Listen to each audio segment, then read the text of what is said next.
तो नमस्कार प्यारे बच्चों, आज अपन देखने वाले हैं स्क्रू गेज। इससे पहले वर्नियर कैलिपर को अपन अच्छे से कंप्लीट कर चुके हैं। यहाँ पे अपन स्क्रू गेज को रिवीजन की तरह देखेंगे, तो थोड़ा जल्दी इसको कंप्लीट करेंगे। अब दिक्कत यहाँ पे ये आ रही है कि स्क्रू गेज क्यों पढ़ें जब वर्नियर कैलिपर अपन ने पढ़ लिया। तो अपन कह सकते हैं कि वर्नियर कैलिपर का जो लिस्ट काउंट होता है वो आपको याद होगा कि 0.1 mm होता है, और स्क्रू गेज का जो लिस्ट काउंट होता है वो 0.01 mm होता है। सामान्यतः हमेशा हो ये कोई ज़रूरी नहीं है। तो अपन कह सकते हैं कि स्क्रू गेज अधिक परिशुद्धता से मापन करता है, इसलिए स्क्रू गेज का उपयोग भी किया जाता है जहाँ पे यदि जो नापने वाली चीज़ें हों उनका मान बहुत ही कम हो। तो स्क्रू गेज से किसका मापन करते हैं? तो अपन कह सकते हैं बहुत पतला तार हो, जैसे बहुत ही बारीक तार हो, उस तार का व्यास नापने के लिए अपन उस तार को इनके बीच में रखते हैं और फिर उसका मापन करते हैं। इसी तरीके से शीट की मोटाई, शीट आप जानते होंगे चादर, उसकी मोटाई नापनी हो तो स्क्रू गेज का उपयोग करते हैं। तो ये तो हो गए इसके उपयोग, यानी इसको क्यों पढ़ा जाता है। तो ये आपको अच्छे से समझ में आ गया। अब इसके भागों की बात अपन और कर लेते हैं, तो अच्छे से समझिए भाग क्या होंगे। जिस तरीके से वर्नियर स्केल में दो भाग होते हैं, एक मेन स्केल और एक वर्नियर स्केल, इसी तरीके से इसमें भी दो स्केल होते हैं। एक आपका लीनियर स्केल होता है, एक आपका सर्कुलर स्केल होता है। लीनियर का मतलब समझे, जो ये आप LS लिखा है इसका मतलब है लीनियर स्केल। तो अपन कह सकते हैं कि जो ये वाला है उसको ये कहते हैं रेखिक पैमाना। क्या बोलते हैं? इसको बोलेंगे रेखिक पैमाना। एक होता है आपका वृत्तीय पैमाना, जो ये यहाँ पे आपको दिखाई दे रहा है 05 और 95 यानी 95 लिखा है, ये आपका कौन सा पैमाना होगा? वृत्तीय पैमाना। तो ये अपना हो गया वृत्तीय पैमाना। समझ में आया? तो इसमें कितने पैमाने होंगे? दो पैमाने होंगे, एक आपका रेखिक पैमाना और दूसरा आपका वृत्तीय पैमाना। रेखिक पैमाने का जो प्रत्येक भाग होता है वो 1 mm या फिर 0.5 mm का होता है, और वृत्तीय पैमाने पर सामान्यतया 100 भाग होते हैं। बट ये हमेशा हो ये कोई ज़रूरी नहीं है, सामान्यतः मैंने बोल दिया है। ये बात आपको समझ में आ गई होगी। अब बोलो मापन कैसे करते हैं वो भी बता दो थोड़ा सा। तो चलिए सुनते हैं। यहाँ पे देखिए, एक इसमें ये जो है वो आपका स्क्रू होगा। इस स्क्रू को अपन यहाँ से इसकी सहायता से घुमाएंगे तो ये स्क्रू आगे या पीछे की तरफ जाएगा। जब अपने को किसी भी वस्तु का मापन करना हो, यानी किसी भी तार का व्यास नापना हो, तो उस तार को यहाँ पे रख के और इसको यहाँ से घुमा के इसके बीच में कस देंगे, और फिर यहाँ से अपन क्या करेंगे? रीडिंग लेंगे। तो अपन कह सकते हैं ये बी वाला तो फिक्स होता है, ST लिखने का मतलब होता है स्टड, और बी होता है वो गतिमान होता है, आगे या पीछे गति कर सकता है। एस का मतलब यहाँ पे स्क्रू है, और ये अपन यहाँ पे कह सकते हैं इसके अंदर से होता हुआ ऐसे पार हो रहा है। तो इतनी जानकारी आपके लिए काफ़ी है। तो चलिए अब आगे देखते हैं कि भाई इसमें अपने से क्वेश्चन कैसे पूछे जाएंगे। मेन बात तो वही सीखनी है। तो चलिए सबसे पहले अपन कहते हैं कि इसके अंदर चूड़ी अंतराल परिभाषित किया जाता है। चूड़ी अंतराल या फिर पेज की पिच क्या होती है, यानी पिच इंग्लिश का शब्द है, चूड़ी अंतराल हिंदी का है। आप इसको पढ़ें कि एक पूरे घूर्णन देने पर स्क्रू द्वारा आगे या पीछे की ओर तय की गई दूरी इसकी दो क्रमांगत चूड़ियों के बीच के पृथक्खंड के बराबर होती है। इसे पेज का चूड़ी अंतराल कहते हैं। ये आपको समझ में तो आया क्या? अपन कहेंगे इस पेज को एक पूरा घूर्णन घुमाएं, तो एक पूरा इस तरीके से इसको गोल ऐसे घुमा दें प्यारे बच्चों, तो यह आगे चलता है। अब कितनी दूरी आगे चलता है? तो कहते हैं कि जो चूड़ी होती है इनके बीच की जो दूरी होती है इतनी दूरी ये आगे चलता है, और इसी अंतराल को अपन कह सकते हैं चूड़ी अंतराल कहते हैं। तो आप चूड़ी अंतराल का जो सूत्र लिखेंगे वो इस तरीके से लिखेंगे। देखिए, चूड़ी अंतराल या फिर पिच कि पेज के द्वारा रेखिक पैमाने पर चली गई दूरी, पेज के द्वारा रेखिक पैमाना अभी देखा था, उस पर इस तरीके से चली गई दूरी बटा दिए गए पूर्ण घूर्णनों की संख्या। तो अपन कह सकते हैं कि कुल दूरी कितनी चली और इसके लिए कितने घूर्णन दिए, इन दोनों की सहायता से अपन क्या निकाल सकते हैं? चूड़ी अंतराल। पिच किसको कहते हैं? तो आप कहते हैं कि एक घूर्णन इसको दे दें तो ये आगे या पीछे जितनी दूरी तय करता है वो दूरी इन दो चूड़ी अंतराल चूड़ियों के बीच की दूरी के बराबर होता है। ये मैंने आपको समझा दिया। PDF आपको मिल जाएगी, तो एक बार डेफिनेशन और देख लेना। मुद्दे की बात ये थी प्यारे बच्चों कि अपने को यहाँ पे कैलकुलेट करना था लिस्ट काउंट, अल्पतमांक, तो अल्पतमांक का सूत्र आपको याद रखना चाहिए कि लिस्ट काउंट बराबर होगा चूड़ी अंतराल बटा वृत्ताकार पैमाने पर विभागों या प्रभागों की कुल संख्या। तो मुद्दे की बात यह है कि आपको लिस्ट काउंट आना चाहिए। तो लिस्ट काउंट क्या होगा, चूड़ी अंतराल बटा में वृत्ताकार पैमाने पर प्रभागों की संख्या। तो आपको पता लगा होगा कि भाई लिस्ट काउंट कैलकुलेट करना है तो उससे पहले तो चूड़ी अंतराल कैलकुलेट करेंगे। तो लिस्ट काउंट कई बार कैलकुलेट करते हैं, तो सबसे पहले चूड़ी अंतराल कैलकुलेट करेंगे और उसके बाद लिस्ट काउंट कैलकुलेट करेंगे। बातें समझ में आई? चलो एक करवा देते हैं इसी पर न्यूमेरिकल। तो अच्छे से देखो दोस्तों कि न्यूमेरिकल क्या है। कह रहा है कि एक स्क्रू गेज 5 घूर्णन में 2 mm दूरी तय करता है। ये आपको समझ में आना चाहिए कि इसकी सहायता से अपने को क्या मिलेगा। तो यहाँ पे आप बड़ी समझदारी से कह सकते हो सर कि इसकी सहायता से अपने को मिलेगा चूड़ी अंतराल। अभी मैंने बताया कि चूड़ी अंतराल होता क्या है। तो चूड़ी अंतराल होता है चली गई दूरी कितनी, 2 mm, और दिए गए पूर्ण घूर्णन। तो पूर्ण घूर्णन कितने हैं, तो आप कह सकते हैं यहाँ पे 5 है। तो अपन कह सकते हैं 2 mm बटा 5 करें तो 0.4 mm इसका चूड़ी अंतराल आया। यानी एक घूर्णन से संबंधित जो दूरी चलेगा वो 0.4 mm चलेगा। आगे कह रहा है कि इस वृत्तीय पैमाने पर 100 प्रभाग बने हुए हैं, तो उपकरण का लिस्ट काउंट बताओ। तो लिस्ट काउंट का सूत्र एक बार और लिख देता हूँ कि लिस्ट काउंट बराबर होता है चूड़ी अंतराल। क्या होता है, लिस्ट काउंट बराबर में अपन कह सकते हैं चूड़ी अंतराल बटा में अपन कह सकते हैं वृत्तीय पैमाने पर प्रभागों की संख्या। वृत्तीय पैमाने पर प्रभागों की संख्या। अब ये बता दो कि यहाँ पे चूड़ी अंतराल कितना है, तो आप कहोगे 0.4 mm जरूर लिखें। बटा में अपन कह सकते हैं कितने प्रभाग हैं, 100 प्रभाग हैं। तो प्यारे दोस्तों लिस्ट काउंट आता है अपना 0.004 mm।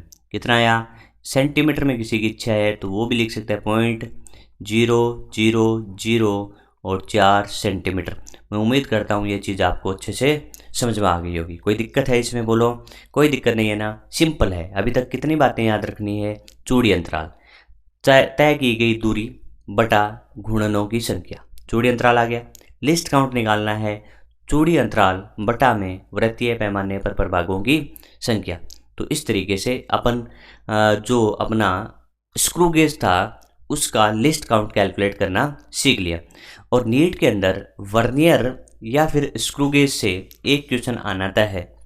दोनों में से ज़्यादातर चांसेस होते हैं कि क्वेश्चन स्क्रू गेज का आता है, लेकिन फिर भी आपको दोनों अच्छे से कंप्लीट करने चाहिए। चलिए आगे बढ़ते हैं और आगे देखते हैं कि इसमें और क्या होता है। तो अब इसके बाद कह रहा है कि पाठ्यांक, कि स्क्रू गेज का पाठ्यांक कैसे लेते हैं। पाठ्यांक के लिए अपन समझते हैं कि पाठ्यांक का जो सूत्र होता है, जैसे मैं पहले बात करूं कि इसका पाठ्यांक होता क्या है, तो आप कहोगे इसकी पाठ्यांक को बोलेंगे रीडिंग, और रीडिंग बराबर आप कह सकते हैं MSR प्लस n गुणा में लिस्ट काउंट। ये इसका सूत्र होता है। तो एक चीज़ अपन इसमें से सीख चुके हैं, लिस्ट काउंट, MSR और n अभी भी बचे हुए हैं। तो चलिए जल्दी से सीखते हैं। पहला अपन सीखते हैं MSR, रेखिक स्केल का पाठ्यांक लेना। यानी ये किसकी बात कर रहा है, MSR की। तो कह रहा है कि रेखिक स्केल का वह चिन्ह जो वृत्तीय स्केल के किनारे के निकट होता है रेखिक स्केल का पाठ्यांक कहलाता है। जैसे मैं यहाँ पे बात करूँ, ये वाला जो स्केल आपको दिखाई दे रहा है, ये वाला, ये आपका रेखिक स्केल है। इस पे आप कह सकते हैं 0 से शुरू, हाँ यहाँ पे अपन कह सकते हैं 0, उसके बाद 1 यहाँ पे, लेकिन ये 0.5 होता है। मैंने पहले ही कहा कि रेखिक पैमाना जो होता है उस पर 1 mm या फिर 0.5 mm होता है। तो अपन कह सकते हैं ये वाला 0.5 mm, ये 1 mm, ये 1.5 mm, ये 2 mm और ये 2.5 mm। तो इस तरीके से रेखिक पैमाने का पाठ्यांक इधर से प्राप्त हो गया। यानी इस वृत्तीय पैमाने से पहले जो भी होगा वो आपका रेखिक स्केल का पाठ्यांक होगा। समझ में आया? चलिए ये तो समझ में आ गया। अब आगे बढ़ते हैं, वृत्तीय स्केल का पाठ्यांक लेना। यानी ये वाला जो n दिखाई दे रहा है वो कैसे लेंगे। तो n अपन कह रहे हैं कि वृत्तीय स्केल का पाठ्यांक है। तो वृत्तीय स्केल का वह भाग जो मुख्य पैमाने की रेखा के संपाती होती है वृत्तीय स्केल का पाठ्यांक होता है। प्यारे दोस्तों ध्यान से देखिए, ये जो रेखा होती है ना, इसको रेफरेंस या मानक रेखा या फिर अपन कह सकते हैं रेखिक स्केल की रेखा होती है। इसके साथ ये जो यहाँ पे जो भाग है जो संपाती होता है वही होता है। तो यहाँ पे मैं कह सकता हूँ 35 है, 35 के बाद ये 36 है, 37 है और ये 38 है। समझ में आया ना? ध्यान से देखिए, 35, इसके बाद 36, इसके बाद 37 और इसके बाद 38। तो आप कह सकते हैं 38वां प्रभाग इसके साथ संपत्ति है, तो n का मान आ गया 38 और लिस्ट काउंट पहले ही कैलकुलेट कर चुके हैं। तो इस तरीके से प्यारे दोस्तों अपन किसी भी स्क्रू गेज का रीडिंग ले सकते हैं। चलिए ये तो आ गया, अब अपन क्या करते हैं, रीडिंग लेना सीखते हैं कि रीडिंग कैसे लेंगे। तो इसका एक अपन क्वेश्चन करते हैं। आपको क्या कैलकुलेट करना है, क्या बताना है, आपको इसका पाठ्यांक बताना है। तो सबसे पहले अपन बात करें पाठ्यांक क्या होता है। पाठ्यांक होता है MSR। MSR रेखिक स्केल पाठ्यांक, n गुणा में अपन यहाँ पे कह सकते हैं लिस्ट काउंट, ये अपना पाठ्यांक है। तो सबसे पहले MSR बता दो क्या होगा। तो प्यारे दोस्तों इस वृत्तीय स्केल से आगे वाले काउंट करो, 1 यहाँ पे, 2 यहाँ पे, 3 यहाँ पे, 4 यहाँ पे और 1 यहाँ पे जस्ट यहाँ पे है। तो अपन कह सकते हैं जो यहाँ पे ऐसे बना हुआ है जो आपको दिखाई कम दे रहा है, तो अपन कह सकते हैं देखिए 1 2 3 4 और 5। तो आपने क्या प्यारे बच्चों यहाँ पे 5, और अपन कह सकते हैं कि इस पे सामान्यतः कितने होते हैं, इस बार ऊपर ऊपर ये तो mm है, तो ये हो गया आपका 5 mm। कितना, 5 mm। अब ये भी बता दो कि कौन सा वृत्तीय पैमाने का कौन सा इसके साथ सुमेलित है। तो अपन कह सकते हैं ये 0 है और ये 5 है, तो 0 के बाद ये आएगा 1 और ये आएगा 2। तो अपन कह सकते हैं दूसरा, तो n का मान आ गया 2 और लिस्ट काउंट आपको मान लीजिए स्टार्टिंग में दे दिया कि इसका जो लिस्ट काउंट है वो आपका है 0.01 mm। ये सामान्यतः या तो दिया होगा, नहीं दिया होगा तो सामान्यतः इसको याद रखिए कि ये इतना होता है, तो 0.01 mm। अब तुम बता दो कि इसका पाठ्यांक कितना आएगा। तो आपने कहा कि 5.02 mm इसका सही उत्तर होगा। तो पाठ्यांक लेना आप सीख गए होंगे। चलिए अब आगे बढ़ते हैं और एक न्यूमेरिकल अपन और देखते हैं कि भाई एक तो इस तरीके का डायग्राम का क्वेश्चन आता है और एक लैंग्वेज का आता है। लैंग्वेज का क्वेश्चन ज़्यादा आने की संभावना है, तो इसको थोड़ा और अच्छे से देखें। तो अपन कह सकते हैं क्या बोला है, एक स्क्रू गेज की वृत्तीय पैमाने के 10 गुणन 5 mm के तुल्य हैं। ये सूचना आपको किसके लिए दे दी, आपको यहाँ से चूड़ी अंतराल या पिच मिल जाएगा। ठीक है, समझ में आ गया। आगे देखो, वृत्तीय पैमाने में 100 भाग हैं, यहाँ से लिस्ट काउंट भी आ जाएगा। स्क्रू गेज के किसी तार के व्यास का पाठ्यांक 4 गुणन तथा वृत्ताकार स्केल के 35 भाग द्वारा दर्शाया जाता है। तो आपको बताना है कि तार का व्यास क्या होगा। तो आपको मेनली क्या लेना है, आपको यहाँ पे पता करना है कि रीडिंग क्या होगी। तो प्यारे दोस्तों रीडिंग का सूत्र बताइए जल्दी से। तो आप कहोगे रीडिंग का तो सर बहुत ही सामान्य होता है, अभी बता देंगे। तो रीडिंग बराबर क्या होगा, MSR प्लस n गुणा में लिस्ट काउंट। ये समझो आ गया। तो रीडिंग बराबर MSR प्लस n गुणा लिस्ट काउंट। अब तुम MSR लेके आओ, n लेके आओ, लिस्ट काउंट लेके आओ। तो सबसे पहले मैं चर्चा करूंगा यहाँ पे लिस्ट काउंट की, और लिस्ट काउंट की चर्चा करने से पहले आपको ढूंढ के लाना पड़ेगा चूड़ी अंतराल। तो प्यारे दोस्तों बताओ चूड़ी अंतराल क्या होता है। तो चूड़ी अंतराल अपन कह सकते हैं कि चली गई दूरी, तो चली गई दूरी थी 5 mm और बटा दिए गए पूर्ण गुणन 10। तो आप कह सकते हैं इसका उत्तर आ गया 0.5 mm। ये बात आपको अच्छे से समझ में आ गई होगी। चूड़ी अंतराल आया है, नहीं कि लिस्ट काउंट। तो लिस्ट काउंट बताइए। तो आप कह सकते हैं लिस्ट काउंट होता है चूड़ी अंतराल 0.5 mm बटा में वृत्तीय पैमाने पर प्रभागों की संख्या, तो वो कितनी होगी 100। तो आप कह सकते हैं इसका लिस्ट काउंट आपको प्राप्त हुआ 0.005 mm। ये आपको समझ में आ गया होगा अच्छे से। ठीक है, तो इस तरीके से अपन ये कह सकते हैं ये वाला अपना लिस्ट काउंट आ गया। चलिए लिस्ट काउंट आ गया, बाकी अपन कह सकते हैं बड़ा रीडिंग से आसानी से कैलकुलेट कर सकते हैं। तो MSR बताओ। MSR में कई बच्चों को दिक्कत होती है। इसने कहा कि 4 पूर्ण गुणन। अब अपने को क्या पता कि एक गुणन का मान mm में कितना होगा, तो ये दिक्कत आई। बताओ, चूड़ी अंतराल की परिभाषा आपने देखी होगी कि एक गुणन के लिए तय की गई दूरी ही आप कहते हैं चूड़ी अंतराल होता है। तो चूड़ी अंतराल आया 0.5 mm। तो प्यारे दोस्तों एक पूर्ण गुणन के लिए 0.5 mm चले तो 4 गुणन में कितना चलेगा। तो सिंपल सा फंडा, गुणनों की संख्या 4 और एक चक्कर में चली गई दूरी 0.5 mm। तो इस तरीके से अपन कह सकते हैं जब इसको सॉल्व करेंगे तो उत्तर आएगा 2 mm।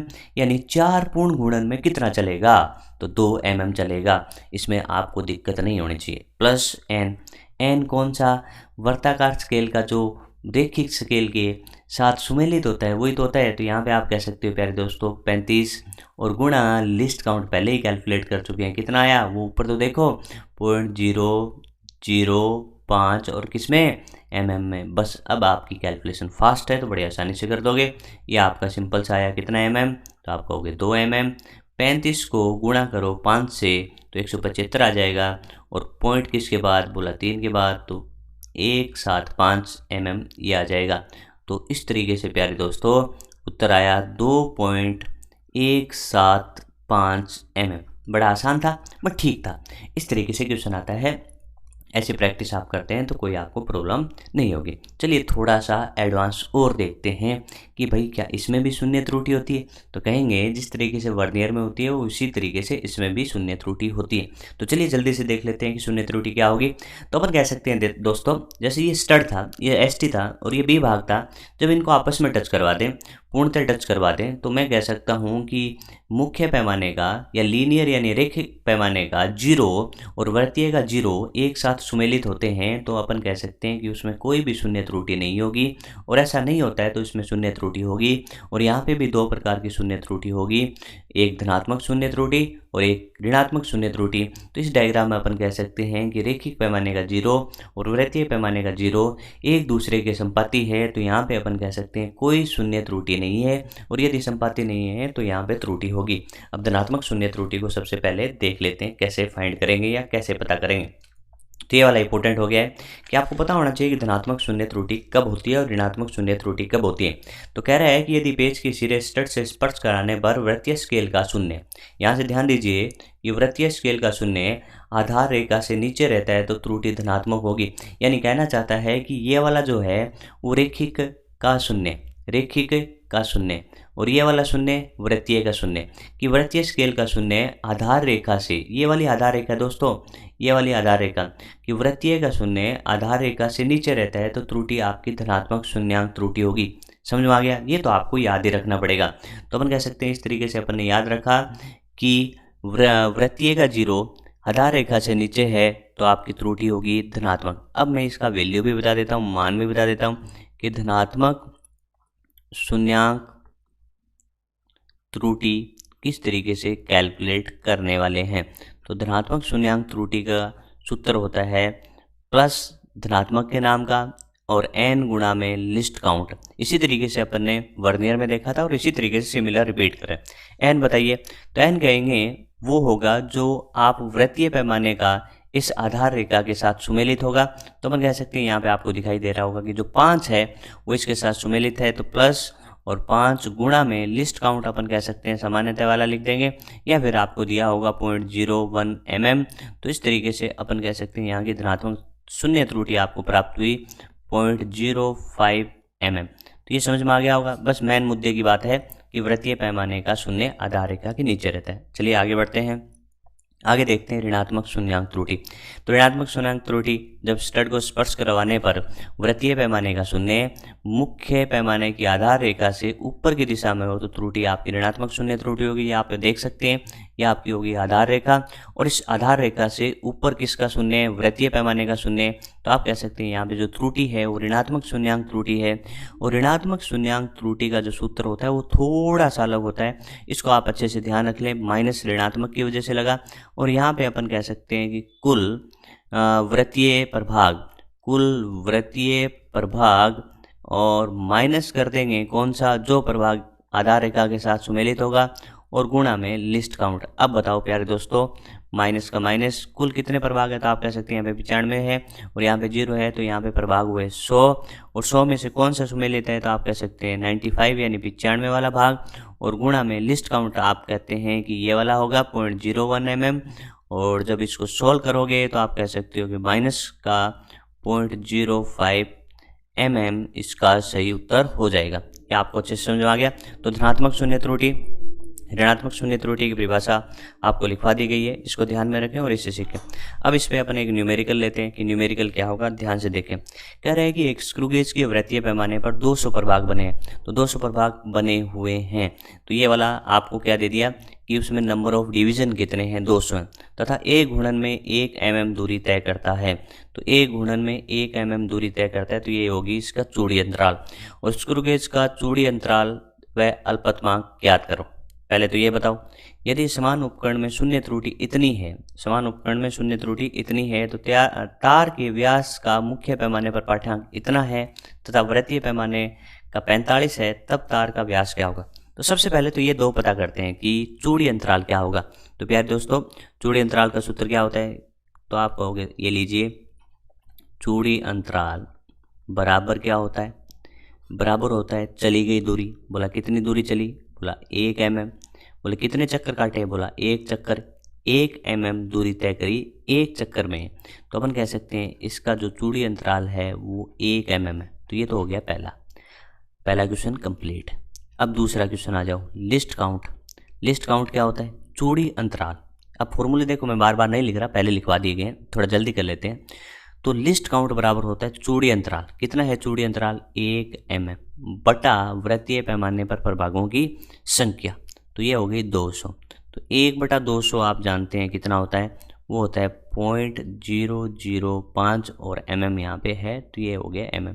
तो यहाँ से आ गया लिस्ट काउंट। समझ में आ गया क्या। तो चूड़ी अंतराल हो गया और अल्पतमांक हो गया। अब आपको चाहिए तार का व्यास। व्यास का मीनिंग है रीडिंग। बोला रीडिंग क्या होगी, तो देखो रीडिंग का सूत्र बताओ तुम। तो अब तक आप अच्छे से सीख चुके हो कि रीडिंग होता है MSR प्लस N गुणा लिस्ट काउंट और माइनस के अंदर आपकी वो त्रुटि। तो ये चीज़ें आपको समझ में आ गई। अब इसके मान रख दो। तो मान रखते हैं जल्दी से। MSR बताओ, तो आप कहोगे देखो पाठ्यांक दे रखा है, कितना mm, 6 mm। 6 mm। बोला कितने प्रभाग सॉरी वृत्तीय का कौन सा मैच कर रहा है, तो आप कहेंगे 45 और गुणा में लिस्ट काउंट बोलो कितना है, ये रहा 0.005 mm और यहाँ पे लग जाएगा माइनस। और त्रुटि कैसी है, ऋणात्मक। तो आप तो कहेंगे कि भैया जब ये सूत्र लिखते हैं रीडिंग वाला, आपको याद होगा रीडिंग बराबर MSR plus N into list count. Minus सूत्र का है तो माइनस सूत्र का है, लेकिन त्रुटि ऋणात्मक है तो एक माइनस और आ जाएगा और 0.05। और ये भी किस में है, mm में है, तो ये भी mm में। अब इसको सोल्व करो, तो सोल्व करेंगे तो यहाँ से प्राप्त होता है 6 mm और 45 को 5 से गुणा करते हैं तो प्राप्त होते हैं 225, लेकिन 3 के बाद में पॉइंट, तो 0.225 mm। और यहाँ पे आप कह सकते हैं ये माइनस माइनस क्या हो चुके हैं, प्लस हो चुके हैं, तो 0.05 mm। ठीक है। अब देखो जब इसको सोल्व करेंगे तो 6.7 यहाँ पे थोड़ा सा मिस्टेक हो रहा है, एक बार कैलकुलेशन थोड़ी सी सही करते हैं अपन।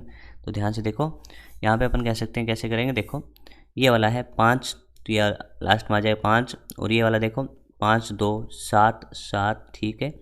और यहाँ पे अपन कह सकते हैं 2 और ये आ गया ऐसे, ये आंसर आपका आ जाएगा 6.275 mm। तो इस तरीके से अपने स्क्रू गेज का रिवीजन कंप्लीट कर लिया, वर्नियर का भी कंप्लीट कर लिया। इन दोनों वीडियो से आप कह सकते हैं एक क्वेश्चन आना तय है। इससे पहले भी अपन त्रुटि का मापन या फिर अपन कह सकते हैं मात्रक और विमा का अध्ययन कर चुके हैं। इनको आप देखिए, मात्रक और विमा से भी एक क्वेश्चन आना तय है, एरर से भी एक क्वेश्चन आना तय है, और स्क्रू गेज और वर्नियर से दोनों से मिला के एक आपका क्वेश्चन आना तय है। तो अभी तक अपन ने 3 क्वेश्चन का काम कर लिया है। आप इन वीडियो को अच्छे से देखें। धन्यवाद।